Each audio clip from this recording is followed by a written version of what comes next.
It's time to kick off Sports Extra with Darren Kennard and Kelly Burke. Brought to you by Southside Lumber, Southern Illinois Orthopedic Center, and Subway. Now, News 3 Sports Extra.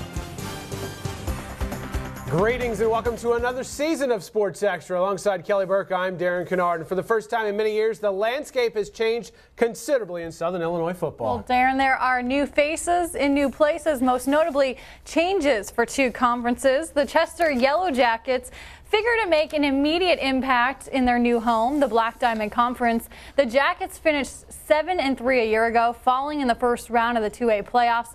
And tonight, Chester opened diamond play, hosting the defending league champs, Cesar-Valier, Waltonville, Woodland. It didn't take long for the Yellow Jackets to find the end zone, though. 3.5 minutes in, 3rd and 3, Clint Cole, 28 yards to the house, 6-0 Chester. But the Red Devils would answer. Later in the first, 3rd and goal, Curtis Edwards pounds his way into pay dirt up the middle, ties the game at 6-all. And then in the second, Chester threatening again, but this time Zach Lockhead's pass picked off. Shane Bennett on the return, and the Red Devils would drive down the field into the red zone. 5.5 seconds left in the half. 1st and goal from the 6. Dawson Verhines hits Johnny Versalino at the half. Red Devils led 14-6, but Chester comes back in the second half for the 18-14 win, their first in the BDC. Now, the other half of the conference swap involved Carterville. The Lions left the Diamond to compete in the River to River, Mississippi. Tonight, the Lions kicked off their first post-BDC season with a visit from Benton out of the other side of the river, the Ohio. This is third quarter action. Zach Bowman, the strong run, dragging tacklers inside the 15. Couple plays later, it's Jeff Aldridge calling his own number. That would be 9, and he's going to take it in from 12 yards out. The first touchdown of the game, and the Lions had a 10-3 lead. Now it's up to the defense. Benton, Tyler Leffler rolling out, looking for somebody to throw it to, and, well, he's going to throw it up, and off the tip ball, check out Alex Waldron with the pick, and the Lions had the ball right back. Now, still 10-3, fourth quarter and late. Rangers connected on a pair of fourth downs to extend the drive, but with less than 2 minutes to play, the Lions come up with a big defensive stand, and they hold on to win. Your final, 10-3 Carterville.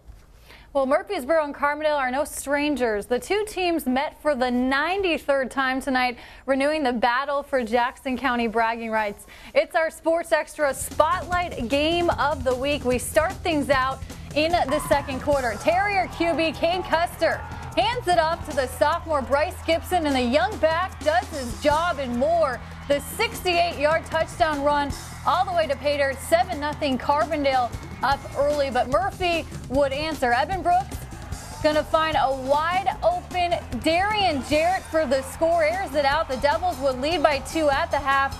And then in the fourth, Carbondale is up by 1, but no longer. Jordan Pratt busts up the middle to the house to put Carbondale up 20-12. The Devils try to make a comeback on their next drive, but it's cut short by a Diamante Bradley fumble. And Carbondale has now won their last 10 of 11 against Murphy, 23-12.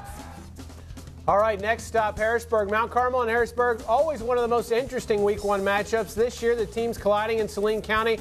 This one, all Mount Carmel. Aces led 28-0 at the half and never looked back. Early in the third, John David Rollins muffs the punt return, giving Mount Carmel the ball deep in Bulldog territory, and they would score immediately for a 35-0 lead. Then on the Aces' following drive, it's Mitch McPherson taking it in from 6 yards out, and the lead was up to 42-0. The Bulldogs were searching. Harrisburg on the board. Caleb Thompson with the touchdown, but Mount Carmel wins big on the road. Your final, 42-14. Our next stop, Anna. AJ welcoming West Frankfort, and, well, the fans gearing up and ready to go in this one. We pick it up early on. AJ's Dalton Baker will take the handoff, and, well, he's got the ahead to Jaden Ayers. The two-point conversion was good, and the Wildcats had an 8-0 lead. More from the Cats, and it's number 42 plowing over runners. He wasn't in the program, so we can't put his name on, unfortunately, but AJ was rolling early, 15-0. Then it's Aaron Smithy with the quarterback keeper. Extra point, no good. 28-0 AJ at that point. Then in the second, it's Brady Carter taking the handoff and taking it in. Wildcats roll 34-7, your final.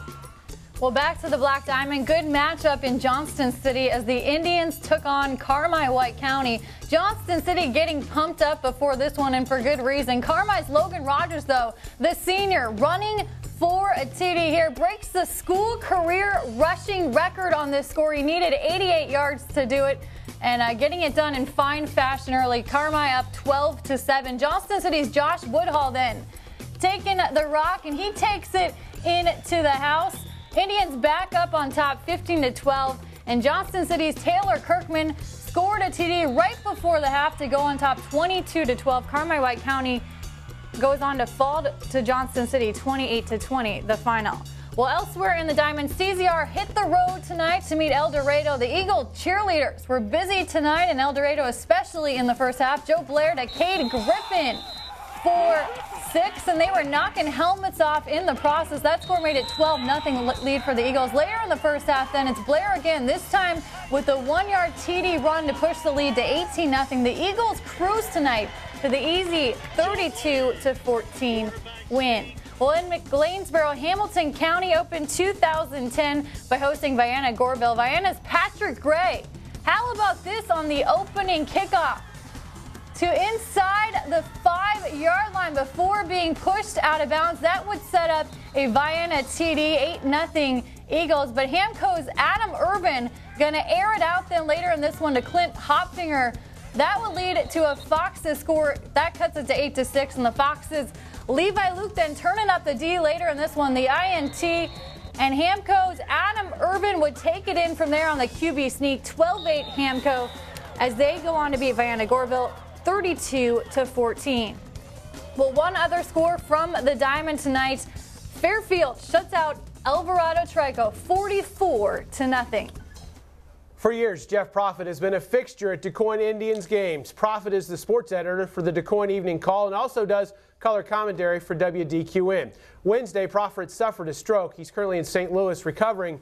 We wish him the best. Tonight, the Indians kicked off their season with a visit from Bethalto Civic Memorial. Second quarter action, and DuQuoin's Aaron Smith is going to take it in from 10 yards out, and the Tribe had a 7-0 lead. But Bethalto quarterback Zach Tobin is going to try to get back into this one. His pass to Jared Linton snagged out of the air by Carson Hoffman, and Hoffman is headed the other way, and he's going to take it all the way back for the touchdown. And the Indians led 14-0, but 4 minutes left in the second. It's Tobin at it again this time. He is going to connect with his own team. Tobin going up top for Jack McKinney for the touchdown. That cut it to 14-7. DuQuoin needed to rally late to win this one. The Indians take it 35-28. Our final prep visual stop is Marion, where the Wildcats open the season by welcoming Granite City. We pick it up late in the first quarter. Brett Bradley up top to Jay Riley. This one's good for 46 yards, and the Wildcats were in business. That would set up Shaquille Ivy. Shaquille Ivy, this is one of the top running backs in the area. Remember that name. He's just a junior, 7 yards for the score. 2-point conversion good. Wildcats up 14-7. Now check out this play. Granite City's Caprick Sloan busting tackles, but he's going to get stripped of the football. But check out this. Official Brent Garrison right in the middle of the action, getting taken down, but he would stay in the game. He's a gamer. Very next play. Cedric Neal from Marion, he's going to return the favor. He's going to cough it up, and Granite City had the ball right back. Very next possession. Torrin Stanley is going to say, you're not going deep on me. The great pickoff there, and the Wildcats have a big opening night at home. They win it 31-7. Elsewhere across the area, Nashville, impressive over Carlisle, 58-6. Your final, it was Redbud blanking Pinckneyville, 40-0. Columbia over Sparta, 7-6.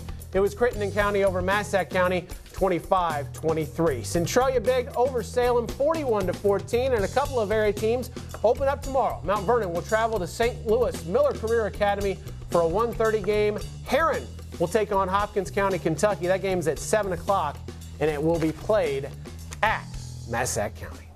Well, that's going to do it for us. If you'd like to chat about tonight's openers, go to our website, www.wsiltv.com, and click on Cover It Live. We will be there shortly. Nightline is next here on TV3. Have a great weekend, everyone.